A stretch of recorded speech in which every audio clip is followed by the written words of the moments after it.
Mwaka 1999 wakati huo nilikuwa na miaka 33. Sasa hivi nina miaka 60. Tulimba wimbo wa maombolezo ambayo naona ndani yake ni kama kuna unabii. Ule wimbo wanaimba watu wengi. Sasa nitajaribu kuimba. Kama nitakosea lakini wala ujumbe utafika. Sasa kwa vile niko peke yangu, kuna mambo mengine nimejaribu kumodify. Kusharaga baganda cyo ko tugamba cyo bari buseribwa. Bwenyanje gimugete nyanga mjo kagera. Kugira cyo kashanoti wagira ko akora twasharaga baganda. Mushana ikwiri Tokeje. Mbona njya usharaga baganda. Tinkubanya kuya muno. Uranganyira. Chonkambwe lazima mpo. Bayaterwa kubi, alira kubi, aferwa kubi, achura kubi. Mbwenu ndachura byo nabyo nuko ndachura. Na kama nilivyosema, ule wimbo una unabii ndani yake. Ule wimbo wa maombolezo. Ulikuwa unasema hivi. Ruru yetu ya zamani, ya amani, iko wapi tutafute? Wameichukua majasusi. Ruru yetu ya zamani, ya umoja, iko wapi tutafute? Wameichukua majasusi. Ruru yetu ya zamani, ya upendo, iko wapi tutafute? Wameichukua majasusi. O Tanzania yetu, amani imetoweka. Tanzania yetu, amani imekimbia. Nenda Pakistani, amani imetoweka. Nenda Komoro, amani imetoweka. Nenda Palestina, amani imetoweka. Nenda Kosovo, amani imetoweka. Kama ujui kufawe, katembere kaburi. Oh, Tanzania yetu, amani imetoweka. Oh, Tanzania yetu, amani imekimbia.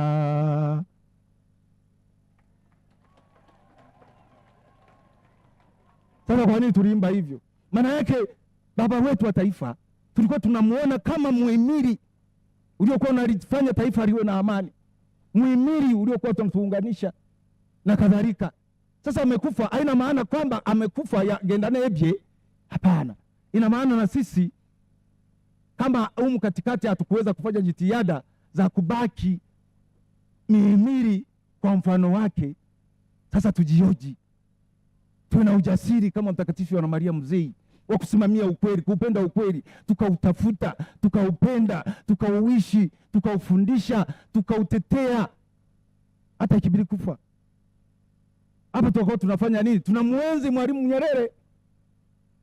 Vinginevyo itakuwa kinyume. Tutabaki kusema amani ya mdomoni, lakini katika uhalisia haipo. Amani kwenye majukwaa, kwenye mikutano, lakini inawezekana ukachunguza katika maisha amani isiwepo. Katika hati ya mtaguso wa pili wa Vatikano juu ya kanisa katika ulimwengu wa sasa, the church in the modern world, kwa Kilatini Gaudium et Spes, mababa wa mtaguso wanasema amani sio kutokuwa na vita. Peace is not a mere absence of war. Kwamba taifa alipigana na taifa jingine, kabila alipigana na jingine, kikundi akipigana na kikundi kingine. Hapana. Wala amani sio kuwa na nguvu sawa katika pande zinazohasimiana. It is not a balance of power between enemies, kama ilivyo walipigana kambi ya magharibi na kambi ya mashariki, Urusi na Ulaya magharibi. Sasa baadaye wanaogopana, wakawa na vita baridi, kwa sababu sasa tunasema tuna amani, lakini kuna vita baridi, wanapigana chini chini kwa sababu wana balance of power. Alafu wanaendelea wanasema wala amani haiwezi kuletwa kwa utawala wa kiimla. Peace cannot be a result of dictatorship. Kwa hiyo wanasema amani ya kweli kwanza ni zawadi kutoka kwa Mungu. Mungu ndiye aliyetuumba, ndiye anayetakia mema. Amani ya kweli inatoka kwa Mungu, na ili watu wawe na amani ya kweli lazima wawe na mahusiano mazuri na Mungu, wao wenyewe, kila mtu na jirani yake, alafu na vitu vyote vilivyoumbwa. Sasa hivi tunazungumza juu ya mazingira.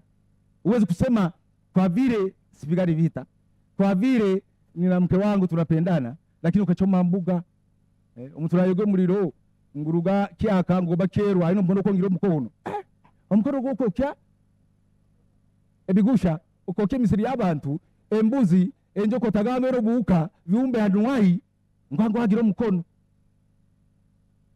umiro gwa MFFU migera gwago barubafu wakagenge ngwagiro mukono ukagiro mukono tata nayo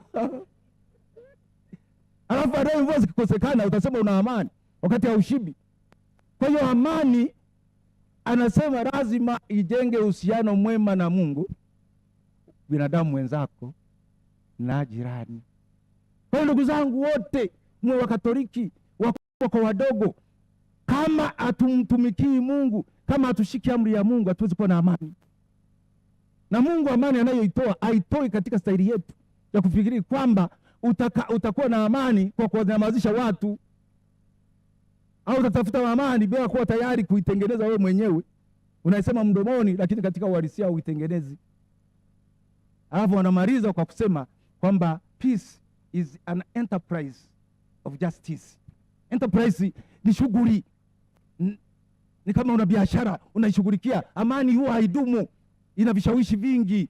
Kwa hiyo mkazi mwikarage mnanga chongalia kumureba tabira tia endelisho.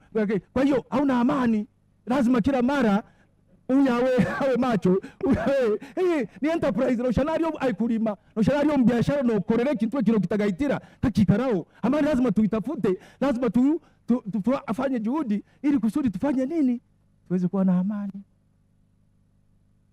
Kwa nini nasema hivyo? Nasema kwa sababu viashiria viko vingi.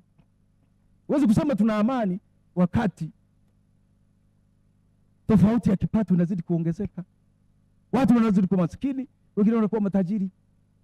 Utajiri sio kitu mbaya, lakini inawezekana katika mfumo wa uchumi kuna mahali fulani, uchumi wa dunia, uchumi katika mahusiano ya watu binafsi, inogea gure mgusha no shango mtoka barukuri akatere kibunu tokaji wete sapuri mbona urebe sapuri naka bakuri kwa tere kibunu choka mbonu ajware sapuri choka kwa barukuri akatere kibunu mbona uyebaza au akoraki. Sasa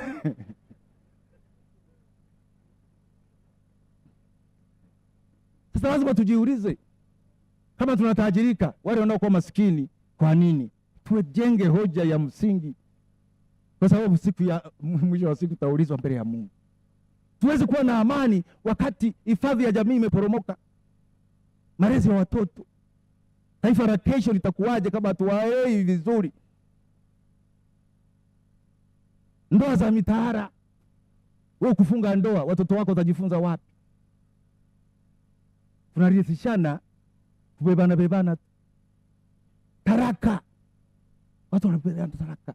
Wakati mlifunga ndoa mkameremeta. Kuna wakati mmoja mama alimwambia bwana mmoja kwamba sasa mimi kwa kweli unipe taraka. Akawa na msonga, unipe taraka, hatuwezi kuishi tena pamoja. Sasa yule bwana akasema sasa nakubali, lakini kwa sharti moja. Tulipofunga ndoa tuliweka ahadi kwa Mungu na mbele ya watu, alafu watu wakatuimbia wanameremeta. Sasa tuvae tena turudi barabarani tuwaridhishe watu, turudi tena kwa watu ambe tumeremeti hapo sawa. Sasa tulimeremeta, sasa tukiwaacha hewani watatuelewa. Kwa hiyo watu wanafunga ndoa wanafarakana, uwazama amaiko, watu wasameani, matumizi mabaya ya rasilimali bila kujali vizazi vijavyo. Watu wanatafuta mali, watu wanatajirika, hawajui kwamba vizazi vijavyo na wenyewe wanataka kukuta kitu, mpaka wanaharibu hata mazingira kwa sababu ya tamaa. Sasa utasema na amani kwa bila kufanya mambo hayo? Watu wengine wanakula mlo mmoja, wengine wamekata tamaa, Umesha kunywa pombe tu ndio mabaki, ndio maisha. Alinzile kufa. Mtu ulisoma naye alikuwa kijana mzuri, ana akili, mwili mzuri, unakuja kukutana naye baada ya miaka 30 unamshangaa. Unajua unapokuwa mtoto mdogo, kadiri unavyokuwa mwili unakuwa katika uwiano, proportionality. Uwezi ukakua ukanenepa alafu kichwa kikabaki kama cha mende. Utakuwa una nani? Kwamba okuwakura omutoti gwako mukanoja ushanenye nje. Kwa hiyo unakuwa na kichwa kinapanuka kulingana na wewe unavyokuwa, sio? Lakini sasa unapokonda sasa kichwa kina mifupa, huwa kikondi huku nakonda. Mbona utangana umuntu kazirumuka shumahamu mno yebazo gumuborera anga ekitwe kaziro aketwe kirengo nagenda kwemea ayetwe kire kitwe kaziro nasha no mborera ogira ayetwe kire kibeteri ekiyesemi.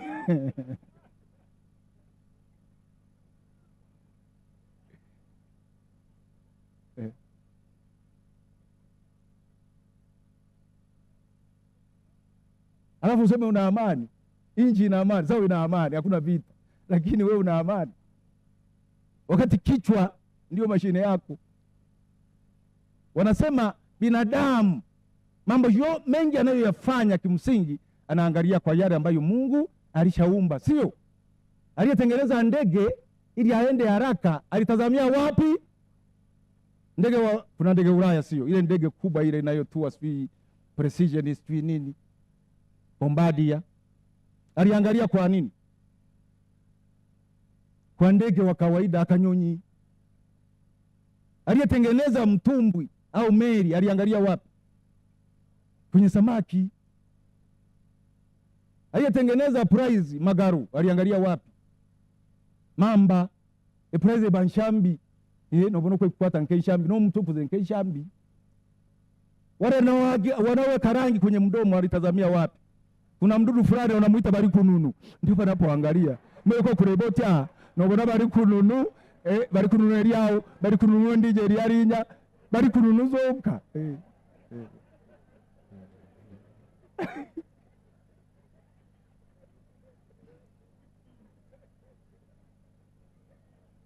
nobona na askofu linya yasheka mwambone askofu linya naja wija kanya karagoba.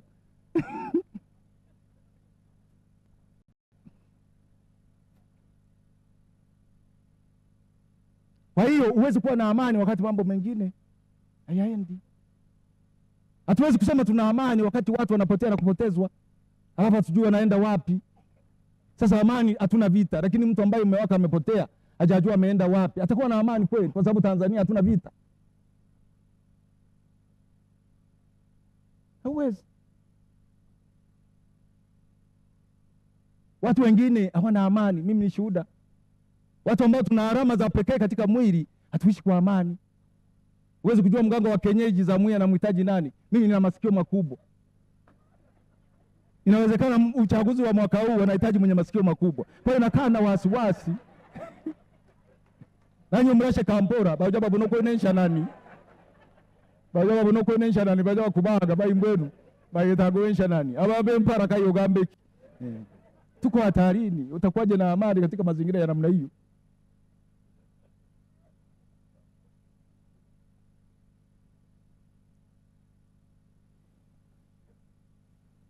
Nimetoa ushuhuda. Si mnasema kuna amani, ichwe nturara nturira. Nuko bakanya karibu wenda wekoma batakubona matwi. Bataje bakagashara, bakagenda uganaga.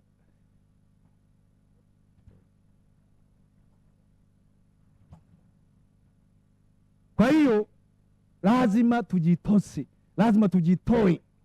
Tuwe na ujasiri kama Nyerere, tuwe na ujasiri kama watu wengine kama akina Mandela, tuwe na ujasiri kama watu wengine wa Tanzania wenzetu, tuwe na ujasiri kama mashahidi wa Uganda, tuwe na manani kwa hii, na sisi tusimamie ukweli. Tuwa kweli. Haijalishi yaliyotokea ya nyuma yaache, twende mbele, lakini kwa ujasiri, sio kwa kujidanganya kwamba tuna amani. Tuifanyie kazi kweli, tengeneze amani ya kweli na ya kudumu, kwa sababu wanasema amani ya kweli ya kudumu na halisi ni tunda la haki, ndio msingi wake. Kama utendi haki huwezi kupata amani, utabaki unajidanganya. Mimi wana washangaa tena, hii nitaeleza kwa kiasi. Wana washangaa wacheza karata. Wacheza karata huwa wanajidanganya. Uruazi changa hata kaichanga kabanza uzana. Nashwera kugiagoba bwaigoro yashwera bakazi 10. Chongo munjo mkazi tarimu tainawe. Nashwera karata chokata na ushwera mkazi kumuleta munjo.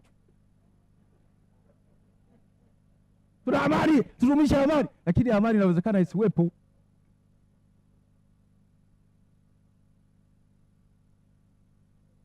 Basi sije tukacheza karata. Sasa nimalize kwa kusema haya yafuatayo, na hiyo si machache, ni mengi. La kwanza, haya mahubiri sikuyaandika, nimeandaa nikayakariri kwa ajili ya kumwenzi Yohana Maria Mzee aliyekuwa na uwezo wa kukariri mambo kwa haraka halafu akayafundisha. Nimemwenzi. Waliponiambia kwamba utahubiri, nikawauliza wanaruhusu kuja na kichwa, wakasema ndio. Wakasema hakuna shida, sina sababu ya kuchukua mambo ambayo yako kichwani niweke kwenye karatasi halafu sijui niyarushe tena kichwani niwape watu. Ni njano mtu na bikariri na bigamba nonda bana bigamba kubi choka narenga. Narenga, nina mwenzi. Lakini pamoja na kwamba nina mwenzi, lakini vile vile nataka haya mahubiri yawe sehemu yangu, niyatoe kama mimi. Sio kwa sababu ameniandikia kwenye karatasi, lakini nayasikia. Yananigusa. Naongea juu ya kuogopa kukatwa masikio, yanakuwa sehemu yangu. Yaani yawe original kabisa. Tibia mjungu kubura okataomwera kitu chonene. Ndio sababu niweka kichwani. Hilo la kwanza. La pili, Watanzania tuwe watu wanaofanya kazi. Tufanye kazi. Kazi ni kitu muhimu katika maisha ya binadamu. Hata Mungu mwenyewe mwanzoni mwa kuumba kwa ulimwengu alifanya kazi, akatupa mfano kwamba hata sisi tutafanya kazi, kwa sababu Mungu naye amefanya kazi. Kwa sababu gani? Kazi huleta tija, si ndio? Ukifanya kazi utapata chakula, ukipata kazi utapata mahitaji yako. Kwa hiyo kazi huleta tija. Kazi ni kipimo cha utu, kwa sababu katika yale unayoyatenda mengine yanakuelezea wewe ni wa namna gani. Aliya kulima akalima nk'ekishegeshe mwene webazoga umuntu mbali yarima agwa yaraba umuntu abe yaraba ekishegeshe. Kwa hiyo unavyofanya mambo yako, kazi yako inakuelezea. Anayepamba na pamba vizuri. Sio wote wanaopamba wataitwa sehemu chache chache. Wanatafuta huyu anayepamba vizuri, kwa sababu kazi inamuelezea mtu alivyo, si ndio? Kwa hiyo kazi ni kipimo cha utu. Kazi inalinda afya. Unapofanya kazi ukachakarika ukaenda huku na huku, basi mwili unajengeka. Kazi inaleta ubunifu. Walatini wanasema fabricando fiti faberi. Literally, a maker becomes a maker by making. Unapokuwa unafanya kitu, unakazana, unakutana na changamoto, halafu unazitatua, hapo akili inapevuka. Aliyetengeneza ndege ni bahari ya kuona, na safiri muda mrefu. Sasa kukata tamaa kusema njao beke kwa sababu habara. Hapana, anakazana, anatumia akili. Hata kama yeye alianza kutengeneza ndege akupata faida nayo, lakini vizazi vijavyo. Kwa hiyo lazima tufanye kazi ili tuwe wabunifu. Kazi inazuia vishawishi. Wanasema akili vivu ni karakana ya shetani. The mind is a devil's workshop. Sasa watu wengine wako kwenye majungu kwa sababu hawafanyi kazi. Kama hawafanyi kazi, shetani anakuja kuajiri. Kwa hiyo tufanye kazi kwa bidii, kwa kujitoa, ili tuweze kufanya nini? Kufanya kuwa na yale tunayoyatumia, tuweze kuwa na mambo ambayo tutawapa zawadi za watu, tuwasomeshe watoto na kadhalika. Jambo la tatu, tulipokuwa tunasoma na tufundisha juu ya makuzi ya mtoto, ile inaitwa developmental psychology, mtoto anakuwa kwa hatua,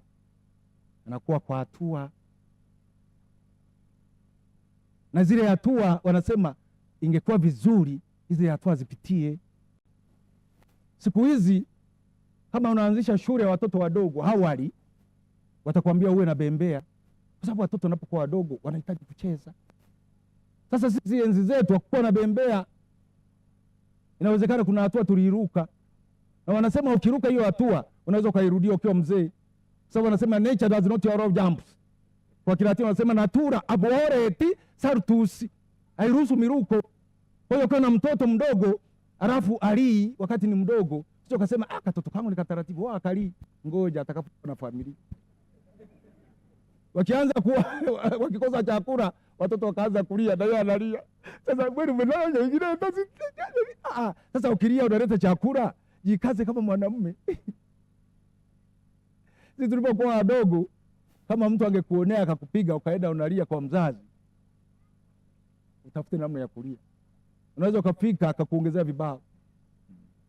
Najana ulia au kizotevina, lia kama mwanamume. Sawa ulie, lakini uje unalia na ulira buzima ndoshero ino amarira no enda ugaragaza iwe wene no giroti we bantera choga buruko ikurira ashare kituzi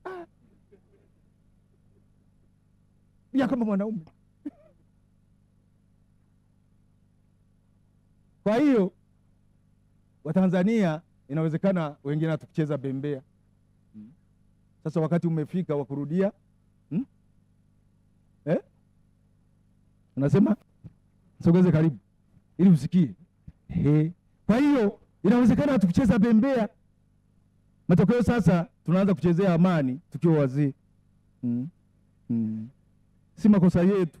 Kwa sababu tunaanza kuchezea amani alafu unabona kazi roho. Noshano yitenda mtima gupi. Nili kubatia zaina ali mwana mbona kazi roho nazana ali mtu mukuru. Na tware jimbo chonka kuri ali abembea kwa jimbo na ali jamu mvunge chonka ali abembea kazi roho nazana okubatia zaina ali muto. Mbwenu turakuganyira mbwenu karagira tabaye cyaho kijundano okara kuba